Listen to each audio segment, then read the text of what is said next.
వేదికపైనున్న ముందున్న విద్యావేత్తలు, రచయితలు, కవులు, సాహితీవేత్తలందరికీ పేరు పేరున నా నమస్సుమాంజలు. 75 సంవత్సరాలు దాటినాక కూడా నాకు మా అన్నగారి అంటే సడ్డగుడు అంటారు. సడ్డగుడు అంటే నేను సడ్డగుడిగా చూసుకోలే వాళ్ళ నాయనను. నాకు అన్నలేడు కాబట్టి ఒక అన్నగారు చూసుకున్నా.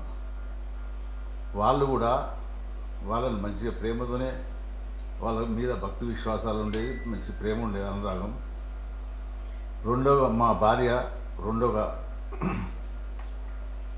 పిన్ని. నేను హెల్త్ ఎడ్యుకేషన్ ఆఫీసర్గా రిటైర్డ్ అయ్యి ఇప్పుడు 17 సంవత్సరాలు స్టేట్ గవర్నమెంట్ ఎంప్లాయీ. ఇలాంటి విద్యావేత్తల ముందు, పెద్దల ముందు నాకు అంకితం అంటే చాలా నాకు ఎంతో ఆహ్లాదం, గౌరవం ఉన్నది. కాబట్టి మా ఆనందాచారికి నేను అనొద్దు కానీ ధన్యోష్ముని. ఇక నేను కవులు లెక్క ఏం మాట్లాడలేను.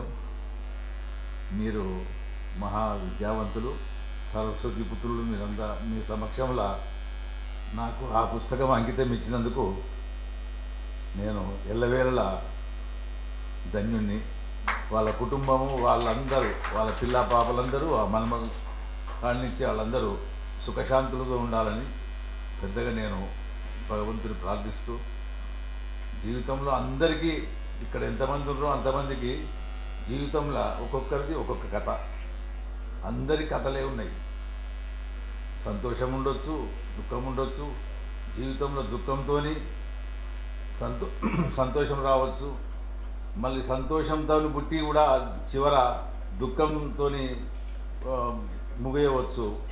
కాబట్టి కవులు ఒకరొకరి జీవితాలను వాళ్లకు హృదయానికి అద్దుకున్నట్టు ఇప్పుడు రాసిన కొన్ని కథలు కొంతమందికి ఆయన ఏదో చూసి బాగా ఏడ్చిందట.